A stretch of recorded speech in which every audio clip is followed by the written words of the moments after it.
ప్రస్తుతం మనతో పాటు ప్రముఖ ఆధ్యాత్మికవేత్త, ఐకాన్ ఆస్ట్రాలజర్, మంత్రతంత్ర జ్యోతిషులు సురేష్ బాబు గారు ఉన్నారు. గురువు గారితో మాట్లాడదాం. నమస్కారం గురుగారు. జై శివనారాయణ. మే నెల విశేషంగా మీనరాశి వాళ్ళకి ఈ నెల ఎలా ఉండబోతుంది, వీళ్ళు ఎలాంటి జాగ్రత్తలు తీసుకుంటే విశేషంగా కలిసి వస్తుంది అంటారు? ఇలానే ద్వాదశ రాశిలో ఒకటి మీనరాశి. ఈ మీనరాశి వారికి గత సంవత్సరం నుంచి కూడా వేధిస్తున్నటువంటి శని భగవానుడు, వారితో పాటు మూలిగీతం తాటికబడ్డట్టుగా ఇప్పుడు ఇంకొకరు జాయిన్ అయ్యారు. వారు ఎవరైతే కనుక శనితో పాటు మొదలైనటువంటి కుజుడు. ఇకపోతే 12వ స్థానంలో చూసుకున్నట్టయితే కనుక రాహు, ఇటు 2వ స్థానంలో చూసుకున్నట్టయితే కనుక బుధుడితో కూడినటువంటి రవి, 3వ స్థానంలో చూసుకున్నట్టయితే కనుక శుక్రుడు ఈ మాసం మొత్తం కూడా. ఇక 4వ స్థానంలో చూసుకున్నట్టయితే కనుక ఇక్కడ మనకి గురువు, 6వ స్థానంలో చూసుకున్నట్టయితే కనుక కేతువు. ఈ యొక్క గ్రహస్థితి అనేది మీనరాశి వారికి ఈ మాసం మొత్తం కూడా కొనసాగబోతుంది. ఇందులోనే రవి భగవానుడు ఉన్నాడు. రవి భగవానుడు 2 నుంచి 3కి వెళ్తారు 14వ తారీఖున. ఇప్పుడు 2వ స్థానంలో ఉన్నాడు, తర్వాత 3వ స్థానానికి వెళ్తారు. ఎవరికైనా సరే లైఫ్లో మళ్ళీ ఒక అవకాశం వచ్చింది అనుకోవచ్చు. ఎందుకంటే కనుక పెళ్ళయి ఉండి, పిల్లలుండి, భర్త ఉండి, భార్య ఉంటే కనుక పూర్వీకుల ఆస్తులు ఏవైనా వీళ్ళ పేరు మీద రాసిచ్చినా, వీరికి రాసిద్దాం అనుకున్నా, అరే వీళ్ళకి ఇవ్వాలి అనే ఎవరికైనా భావన వచ్చి వీళ్ళకి తెలిసినా కూడా అవన్నీ కూడా ఈ మాసంలో 14-15 తారీఖు లోపు వీరు ఏదైనా ప్రయత్నం చేస్తే ఖచ్చితంగా వస్తాయి. ఎందుకంటే రవి 2వ స్థానంలో ఉన్నాడు. ఆ రవితో పాటు వీరికి బుధుడు ఉన్నాడు. అంటే భూమికి సంబంధించినటువంటి కానీ అలానే ఆస్తికి సంబంధించినటువంటి వజ్ర వైడూర్యం, మణిమాణిక్య, బంగారు, గోల్డ్ ఉంటాయి కదా, అవన్నీ కూడా వీరికి వచ్చేటువంటి అవకాశం ఖచ్చితంగా కనిపిస్తుంది. లేదా గవర్నమెంట్, సెంట్రల్ గవర్నమెంట్ జాబ్స్, అంటే మళ్ళీ జీవితంలో వెనక్కి తిరిగి చూసుకునేటువంటి అవకాశం ఉండదు, ఇక ముందుకెళ్ళడమే ఉంటుంది. అలాంటి అవకాశం రావాలంటే ఖచ్చితంగా ఈ 14వ తారీఖు లోపు ప్రయత్నం చేయాలి. మీకు ఏదైతే తెలుసు, ఆ నాన్నగారు ఆస్తి వస్తుందా, అమ్మగారు ఆస్తి వస్తుందా, లేకపోతే మామగారు ఆస్తి వస్తుందా, అత్తగారు ఆస్తి వస్తుందా, లేదా ఎవరైనా పోతూ ఇదిగర బాబు నీ మీద నమ్మకం ఉందని చెప్పి బినామీగా రాసిస్తున్నారా, ఇవన్నీ మీకు తెలిసిండే కనుక ఖచ్చితంగా ప్రయత్నం చేయాల్సిందే. ఎందుకంటే అవకాశం పోతే మళ్ళీ రాదు. 3వ స్థానంలోకి రవి భగవానుడు వచ్చాడంటే ఇంకేం ఉండదు. మీ అన్నలో, మీ తమ్ముళ్ళు, మావాడు అని చెప్పి లాక్కుంటారు. కాబట్టి ఈ ప్రయత్నం చేయాలి. అలా లాక్కున్నా కూడా ఏం అనలేరు. ఎందుకంటే వీరు స్ట్రెస్, వీరు ఎక్కువగా ఎమోషనల్. ఇదిగర బాబు రూపాయి ఇచ్చేస్తా నీకన్నా కూడా చాలరా బాబు అనుకునేటువంటి ఎమోషనల్ తత్వం అనమాట, నమ్మకమైనటువంటి వ్యక్తిత్వం. ఇలాంటి వాళ్ళు మళ్ళీ దొరకరు వారికి ఎవరికి. కాబట్టి అలాంటి ప్రయత్నం చేయాలి, ఖచ్చితంగా వస్తుంది. ఆర్థికపరమైన ఇబ్బందులన్నీ తొలగిపోతాయి. అప్పుడు శని భగవాన్ ఆశుభదృష్టి ఎక్కడ ఉంది? డబ్బు ఉన్నప్పుడు, ఆరోగ్యం బాగున్నప్పుడు, అన్ని రకాల సామకులుగా ఉండి, ఉమ్మడి కుటుంబంగా ఉండి ఎవరి పనులు చేసుకున్నప్పుడు అప్పుడు శని ఉంటే ఏమి, వాళ్ళ నాన్న ఉంటే ఏమి కదా. కాబట్టి అలాంటి స్థితిగతుల నుంచి బయటపడేదానికైతే అవకాశాలు మెండుగా ఉన్నాయి. ఇకపోతే రెండోది, వీరు ఒక్కసారి కూడా పెళ్లి కాని వారు ఎవరైనా ఉంటే పెళ్లి చేసుకునే యోగ్యత, ఈ పెళ్లి చేసుకునే యోగ్యత అయితే కనుక ఖచ్చితంగా వీరికి కనిపిస్తుంది. కాకపోతే ఈ మాసం అయితే కాదు, September, November, October, September, November ఈ 3 మాసాలు అయితే పెళ్లి కనిపిస్తూ ఉంది. కాకపోతే దాని దగ్గర ప్రయత్నం అయితే మాత్రం ఖచ్చితంగా చేసుకోవాలి. ఆ ప్రయత్నం చేస్తేనే అవుతుంది. ఏదైనా తూర్పు వైపుగా వచ్చేటువంటి అబ్బాయి సంబంధం, ఉత్తర వైపుగా వచ్చేటువంటి అమ్మాయి సంబంధం అయితే మీనరాశి వారు ప్రయత్నం చేసుకోవచ్చు. అన్ఎక్స్పెక్టెడ్గా ఉంటుంది. వీళ్ళు పెళ్లి కూడా అన్ఎక్స్పెక్టెడ్గానే కనిపిస్తూ ఉంటుంది. అన్ఎక్స్పెక్టెడ్గా కుదరదు. ఎన్నో సంవత్సరాలు చూస్తున్నామండి, ఈ సంబంధం ఏముందిలే కుదరదండి అనుకునే సంబంధాలు కూడా కుదిరే అవకాశం ఉంది. కాబట్టి ఆ మాట ప్రయత్నం చేయాలి. ఇక విదేశాన్ని ఎవరైనా మీనరాశి వాళ్ళు వెళ్ళాలనుకుంటే కనుక కొంతమేర ఆగటం మంచిది. ఒక 4 మాసాలైనా ఆగటం మంచిది. 4 మాసాలు ఆగిన తర్వాత విదేశానికి అయితే కొంతగా అవకాశాలు మెండుగా ఉంటే ఎవరికైనా ఏజెంట్ లాంటి డబ్బులు ఇవ్వకూడదు ఎవరికైనా. లవ్ ఫెయిల్యూర్స్, వీళ్ళు బేసిక్లీ లవ్ ఫెయిల్యూర్స్. ఇంకా ఏదైనా లవ్ ఉంది చేసుకోవాలనుకుంటే చాలా కష్టంగా అందరిని నొప్పించి చేసుకోవాల్సి వస్తుంది. దానివల్ల ఇబ్బంది కూడా కొంచెం ఎక్కువగానే కనబడుతుంది. ఇకపోతే ఏదైనా రంగంలో వీరు కొత్తగా ఏదైనా వ్యాపారం మొదలు పెట్టాలనుకుంటే మెడికల్ రంగం చాలా అద్భుతంగా ఉంటుంది. మెడికల్కి సంబంధించినటువంటిది డయాగ్నోస్టిక్స్ కావచ్చు, మెడికల్ కావచ్చు, డాక్టర్గా కావచ్చు, ల్యాబ్స్ కావచ్చు, ఇలాంటి వాటిల్లో చాలా అద్భుతంగా ఉంటుంది. కాబట్టి ప్రకృతి వైద్యంలో కూడా చాలా బాగుంటుంది. అల్లోపతి, న్యాచురోపతి, హోమియోపతి, ఆయుర్వేదిక్ ఇలాంటి వాటిల్లో కూడా వీరు అడుగు పెట్టవచ్చు. చాలా అద్భుతంగా కనిపిస్తూ ఉంటుంది. ఇకపోతే వీరికి పేరు ప్రఖ్యాత రావాలంటే రాజకీయ రంగంలో కొత్తగా అడుగు పెట్టాలనుకున్న వారికి అదృష్టం ఉంటుంది. పాతగా ఉన్న వారికి అయితే పెద్దగా ఏమీ కనిపించట్లే ఈ మాసంలో. జూన్ 15వ తారీఖు వరకు కూడా కనిపించట్లే. జూన్ 15వ తారీఖు తర్వాతనే రాజకీయంలో కొంచెం ఎదిగేదానికైతే ఉంటుంది. సినీ రంగంలో వారికి అయితే కొంచెం చిన్న అవకాశాలు అయితే మొదలవుతాయి. గుర్తిస్తారు, పలానా వారు అని గుర్తించేటువంటి యోచన అయితే కనపడుతుంది. చిన్న ఏదైనా సరే వచ్చినటువంటి అవకాశాన్ని అందిపుచ్చుకునే ఉండాలి, కానీ చేతచ్చుకోకూడదు. ఆ విధమైన ప్రయత్నం చేసుకోవాలి. ఇక కొత్తగా వ్యాపారాలు ఎవరైనా చేయాలనుకుంటే కనుక మెడికల్ షాప్సే కాకుండా హోటల్స్ ఫీల్డ్ కూడా, ఫుడ్ కోర్ట్స్, హోటల్స్ రంగంలో కూడా వీరు మొదలు పెట్టుకోవచ్చు. ఇబ్బంది అయితే ఏం లేదు. ఇక ఇవన్నీ కూడా ముందుకు వెళ్ళొచ్చు. ఇక వీటితో పాటు ఇంకా ఏదైనా భార్యాభర్తల మధ్యన గొడవడం కానీ, పిల్లలు పెద్దల మధ్యన గొడవడం కానీ, విడిపోవటం కానీ ఏమైనా ఉంటే కనుక 14వ తారీఖు లోపు ఏదైనా ప్రయత్నం చేస్తే, వాళ్ళతో మాట్లాడితే ఖచ్చితంగా సానుకూలపడేటువంటి వాతావరణం అనేది లభ్యపడుతుంది. అంటే కొట్టుకొని విడాకులు తీసుకొని కోర్టు మెట్ల వరకు వెళ్ళేటువంటి మోసపూరితమైనటువంటి లేకుండా కూర్చొని మాట్లాడుకుంటే పని సక్రమంగా అయ్యేటందుకు పెద్ద మనుషులుగా వచ్చేసి నలుగురు మనుషులు కూర్చేసి మాట్లాడుకుంటే కనుక ఖచ్చితంగా విడిపోయేదానికే కనపడుతుంది. ఇక రావాల్సినటువంటి డబ్బు ఎక్కడి నుంచి రావాలనుకునే డబ్బు 22వ తారీఖు తర్వాత ప్రయత్నం చేస్తే డబ్బు వస్తుంది. లేదా గొడవలు అయితే శత్రువులు అవుతారు. ఈ ముందు అడిగితే కూడా జాగ్రత్తగా లాక్కోవాలి. డబ్బు ఇచ్చిన డబ్బు రావాలంటే జాగ్రత్త లాక్కోవాలి. అదొకటైతే ప్రయత్నం చేసుకోవచ్చు. ఇంకా అన్ని రకాల రంగాల్లో ఉన్న వరకు అయితే ముందుకు వెళ్ళేదానికి పరిహారాలు ఉంటాయి. ఆ పరిహారాల కన్నా కూడా ముందు మనం ఆలోచించాల్సింది ఏంటంటే కనుక ఎన్నో రకాలైనటువంటి ఇబ్బందులు పడేటువంటి వ్యక్తులు ఉన్నారు. ఎన్నో రకాల సమస్యలు ఉన్నటువంటి వ్యక్తులు ఉన్నారు. ప్రతి ఒక్కరికి ఒకటే సమస్య ఉండదు.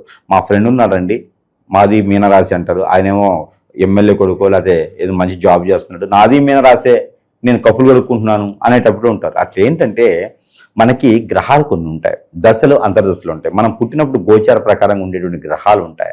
దీంతో పాటు మన కర్మలు, క్రియలు, కంతలు ఇవన్నీ చాలా రకాలు ఉంటాయి. మన పెద్దలు చేసిన కర్మలు ఉన్నాయా, లేకపోతే మనం చేసుకున్న కర్మలు ఉన్నాయా, అనుభవించాల్సి వస్తుంది. ఖచ్చితంగా భూమి మీద అనుభవించాల్సి వస్తుంది. అవన్నీ కూడా ఒకళ్ళు బాగున్నారు కదా, ఇంకోటి బాగాలేదు, లేదు గురువుగారు సరిగ్గా చెప్పట్లేదు, ఇది కాదు. ఇక్కడ మనకు కూడా పర్సనల్ అండర్స్టాండింగ్ ఒకటి ఉంటుంది. మన మనసు మనకు చెప్తుంది ఏదో జరుగుతుంది, ఈ గ్రహం ఇక్కడ బాగాలేదు, లేకపోతే అనుకున్న పనులు అవ్వట్లంటే ఎక్కడో సమస్య ఉందని తెలుస్తుంది. కానీ మనకు ఆ సమస్య ఉన్నప్పుడు తెలిసినప్పుడు కూడా ఖచ్చితంగా గురువు దగ్గరికి వెళ్ళి సంప్రదించుకోరు. వీళ్ళను నాకే తెలుసు కదా అని ఉండేవాళ్ళు చాలామంది ఉంటారు.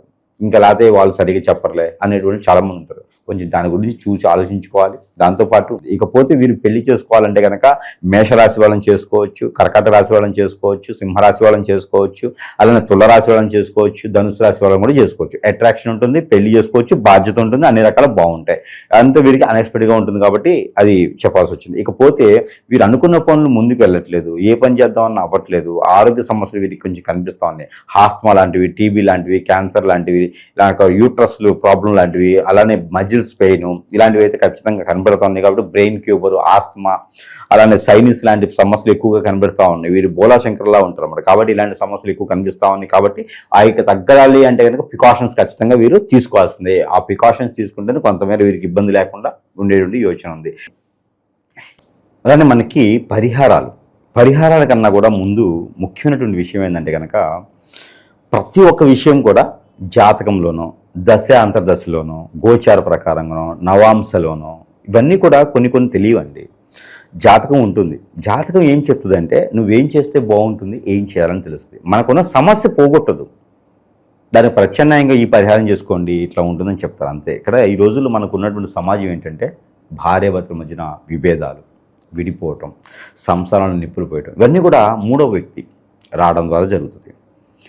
దీంతోపాటు పిల్లలు మాట వినకపోవటం, ఎవరితో పడితే వాళ్ళతో సంబంధాలు పెట్టుకోవటం, ఇవన్నీ చాలా జరుగుతున్నాయి సమాజంలో.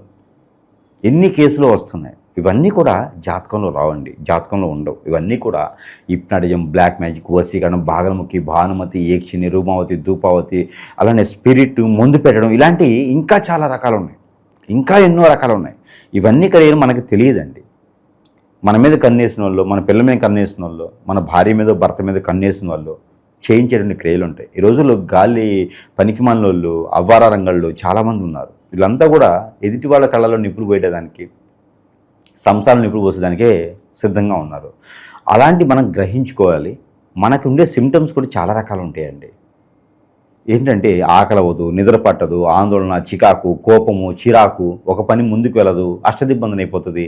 ఇంకా జీవితంలో ఎందుకు రావు జీవితం, ఒంటరి అయిపోవటం, సూసైడ్ లాంటి నెగిటివ్ థాట్స్ రావడం, ఇవన్నీ ఏర్పడుతూ ఉంటాయి. ఇవన్నీ జాతకాల్లో రావు. ప్రతి ఒక్కరు గ్రహించుకోవాలి. మనకి జరుగుతుంది అంటే హాస్పిటల్కి వెళ్ళడం కాదు. ఆరోగ్య సమస్య వచ్చినప్పుడు ముందు గురువు దగ్గరికి వెళ్ళాలి. గురువు లేదమ్మా నీకు నిజంగానే ఆరోగ్య సమస్య అంటేనే అక్కడికి వెళ్ళాలి. ఇవన్నీ కూడా ప్రతి ఒక్కరు గ్రహించుకోవాలి. భార్యాభర్తలు దూరం అవుతున్నారు కదా, బిడ్డలు దూరం అవుతున్నారు కదా అంటే ఏదో జరిగితేనే వెళ్తారండి. లేకపోతే ప్రేమ ఉంది, అభిమానం ఉంది, ఎందుకు వెళ్తారు వేరే వారి దగ్గరికి? ఖచ్చితంగా ప్రతి ఒక్కరు గ్రహించుకోవాలి ఈ విషయాన్ని. అలా మీ ఇంట్లో మీ వారికి కానీ మీకు కానీ అలాంటి ఏమైనా సిమ్టమ్ ఉందంటే మాత్రం ఖచ్చితంగా సంప్రదించాల్సిందే. ఇది గురువుగారి దగ్గర మాత్రమే పరిష్కారం దొరుకుతుంది. అంతేగనక మొహమాటానికో, సిగ్గుకో, బిడియానికో పోయేసి ఆయని చేసేస్తే ఇంకేం ఉండదండి. ప్రతి ఒక్కరు గ్రహించుకోవాలి. ఇకపోతే మనకి పరిహారాలకు వచ్చేటప్పటికీ ఈ పరిహారాల కన్నా కూడా ముందు ముఖ్యంగా మన దగ్గర చాలా వస్తువులు ఉంటాయి. ఈ వస్తువులన్నీ కూడా మంత్రోచ్చారణ చేస్తుంటాయి. వారి సమస్య ముందు ఆ సమస్యకు తగ్గట్టుగా పరిష్కార మార్గం మనం చూపిస్తుంది. దాంట్లో ముఖ్యంగా వచ్చేసి ఈ యొక్క యంత్రం. ఈ యంత్రం వచ్చేసి ప్రతి రాశి వారు తీసుకోవచ్చు. ప్రతి ఇంటికి ఓటు ఇవ్వాలనేటువంటి సంకల్పం నాది. ఎవరికైనా కావాలంటే సంపాదించు. దీనిలో ఆర్థిక పరంగా, ఆరోగ్యపరంగా, వ్యక్తిపరంగా ముందుకెళ్లే దాంట్లోనూ, విదేశీయానం, పెళ్లి చేసుకునే దానికి, గృహం ఏర్పడేదానికి ఎన్నో రకాలటువంటి సానుకూలత పరిచేటువంటి యంత్రం ఇది. పూర్తి ఉచితంగా ఇస్తున్నాను. ఎవరికైనా కావాలంటే సంపాదించవచ్చు. దారి ఖర్చులకు మోయినా తీసుకుంటున్నాను తప్పితే అన్ని కూడా పూర్తి ఉచితంగానే ఇస్తున్నాను యంత్రం వరకే. దీంతో పాటు మీనరాశి వారి కనుక ఈ యొక్క యంత్రం ఇది ఒత్తులు అన్నమాట. ఈ ఒత్తుల్ని ప్రతినిత్యం కూడా వెలిగించుకోవాలి. ఈ ఒత్తుల్ని ప్రతినిత్యం కూడా వెలిగించుకోవాలి. ఇది మస్టర్డ్ ముంచేసి ఒక మట్టి ప్రదీపం పెట్టి అడ్డంగా పెట్టేసి వెలిగించారు. కొండెక్కేందుకు దీన్ని చూస్తూ కూర్చోవాలి.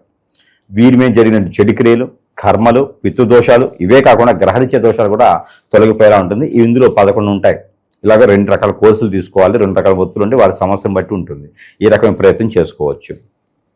పోతే ఇంట్లో వాస్తు బాగోదు, ఇంట్లో అన్ని సమస్యలు ఉంటాయి, ఏ పని చేసినా ముందుకెళ్ళదు, పిల్లలకి చదువు రావట్లేదు, నిగ్రహంగా ఉండలేకపోతున్నారు, మైండ్ పని చేయట్లేదు అనుకునే వారికి ఇదొక ట్యూబ్లైట్. ఈ యంత్రం వేసి ఉంటుంది. యంత్రం వేసి ట్యూబ్లైట్ ఉంటుంది.